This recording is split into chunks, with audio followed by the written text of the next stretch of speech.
வேலைண்ணே அதில் செங்கல் ஜெல்லிலாம் போட்டாச்சுண்ணே. டெரஸ் எல்லாம் க்ளீனிங்லாம் நேற்று நைட்டு பண்ணாங்கண்ணே. டெரஸ்லாம் க்ளீன் பண்ணிட்டாங்க. இங்கே தான் நம்ம பார்த்துருந்தோன்னா வாட்டர் ப்ரூஃபிங் எல்லாமே இங்கெல்லாம் முடிஞ்சிருச்சு. இப்போ வந்து பார்த்திங்கன்னா டெரஸ் க்ளீன் பண்ணியிருக்குது.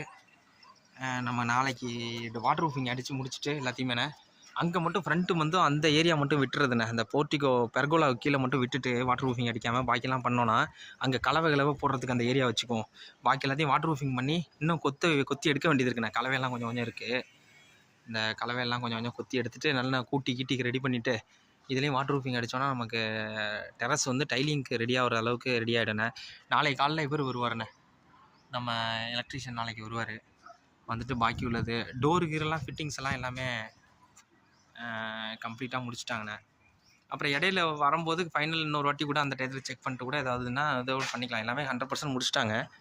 இதெல்லாம் போட்டு நாளைக்கு பட்டி அடிக்கிறதுக்கு அந்த பெயிண்டரை கூட வர சொல்லியிருக்குண்ணா. அவங்க வரேன்னு இருக்காங்க, ஆனால் அனுப்புறேன்னு இருக்காங்க ஆள். பட்டி அடிச்சுட்டு அந்த இது அடிக்கிறதுக்கு உட் ப்ரைமர், அந்த ஜன்னலுக்கெல்லாம் தட்டி இருக்குல்ல, அதுக்கு உட் ப்ரைமர் அடிக்கிறதுக்கெல்லாம் ரெடி பண்ணுவேன். நாளைக்கு அனுப்புறேன்னு இருக்காங்க மட்டி அடிக்கிறதுக்கு. ஆமாங்க, நாளைக்கு வந்துடுவாங்க, பெயிண்ட் வந்துடுவாங்க.